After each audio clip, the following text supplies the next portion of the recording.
Hi,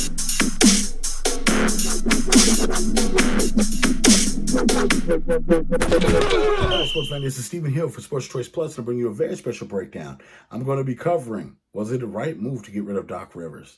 Before I get right into that, I want to make sure you go ahead and subscribe to the YouTube channel right now. Go ahead and hit the subscribe button so you get all the updates each and every time Sports Choice Plus has content coming out the YouTube channel. Without further ado, we're getting right into the action. This is a lot. So when you're looking at the Los Angeles Clippers, you're looking at a lot of expectations. You're looking at just what happened and the failure, the letdown, the losing to the Denver Nuggets in the right before the Western Conference playoffs.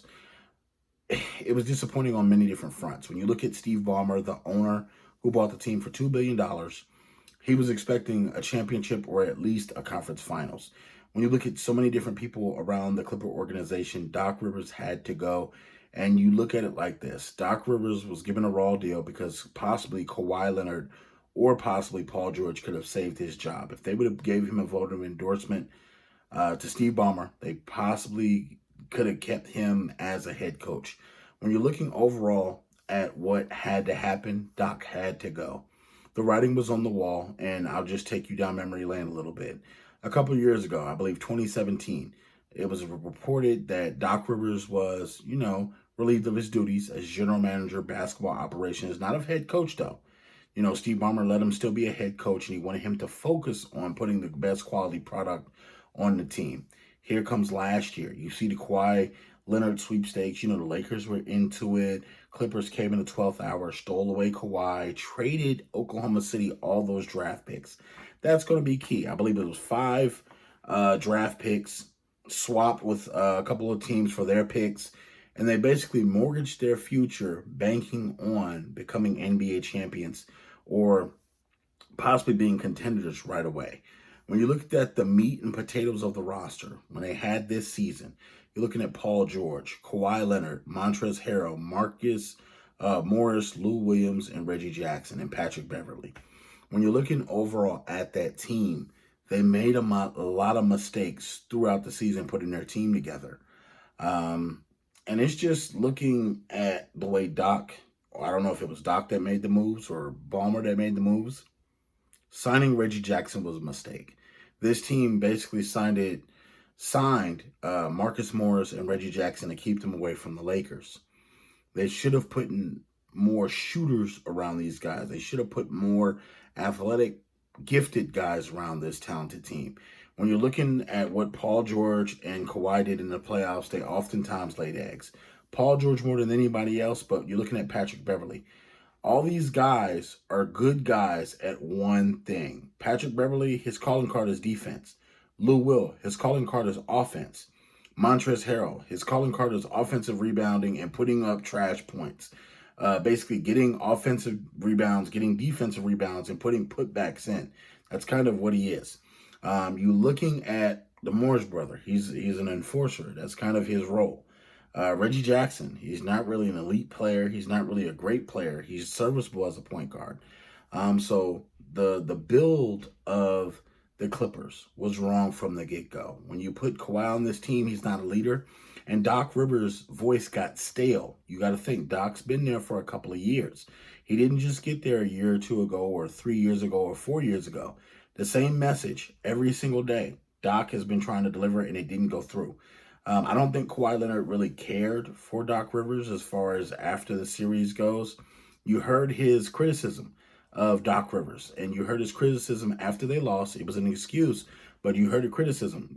Doc should have made different plays or called different things or called different sets so we could have been successful, and it was a slap in the face. You look at the coaching staff that the Clippers had, pretty good coaching staff, but they mortgaged their future, traded for Paul George, and they didn't get the success that they were looking for.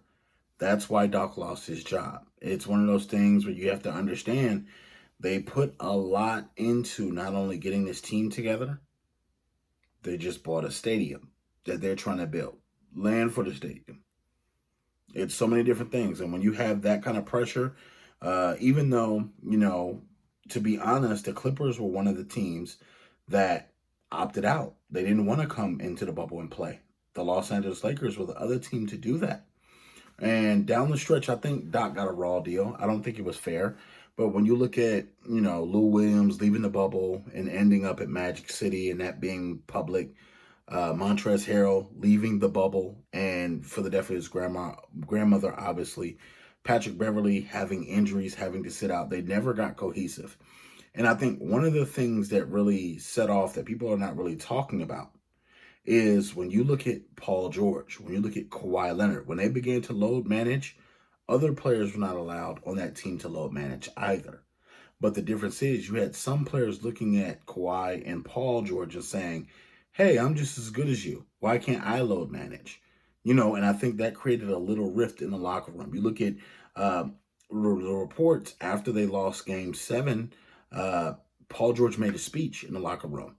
A lot of the young guys turned a deaf ear to Paul George, like, we're not listening to you. Playoff P, pandemic P. It's so many different things. This team was built. A lot of these moves were built to stop the Lakers. They weren't built as a good team. So, unfortunately, Doc Rivers had to go. I think that this is the best move for Doc, period. I think that he'll get an opportunity with the Philadelphia 76ers. If they're smart, they'll go ahead and bring him on as a head coach and give him the power to make the best decisions. Steve Ballmer was ready to get rid of Doc Rivers. You saw the writing on the wall in 2017 where he stripped him of his titles of GM and president operations in this roster. I think they had to do something to appease Paul George and Kawhi, who can opt out next year. And with that, the next head coach is going to have to wow them. They're going to have to make moves, and they have limited cap. They have limited draft picks to trade. They have limited everything at this point because they banked on 2 guys being able to carry them. So Doc Rivers did fail. He did not win them a championship. And to me, I never understood why they traded for a first-round pick to the Knicks, basically for a Morris brother. I never understood that there. I understood the picks for Paul George. I think they overspent there.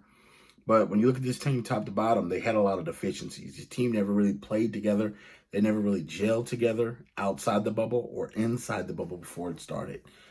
So, unfortunately, Doc Rivers had to go. All you guys, gals, I don't think Doc Rivers should have been forced out. I think with all things considered, with the climate of what we're in today and, just how everything ended, he didn't get a fair shake. But the good thing about Doc, he's going to land on his feet. But all you NBA fans, tell me in the comment section, do you think Doc deserved what he got? And what do you think the reason for the Clippers collapse was? And that was another big thing, them giving up a 3-1 lead to the Denver Nuggets. That could have been the icing on the cake. So don't forget, hop in that comment section. Tell me what you guys think. And as always, we want to thank you every single week for checking out Sports Choice Plus. Make sure you subscribe right now. Hit the subscribe button right then and there, right there. And until next time, good people, we're going to see you and stay safe.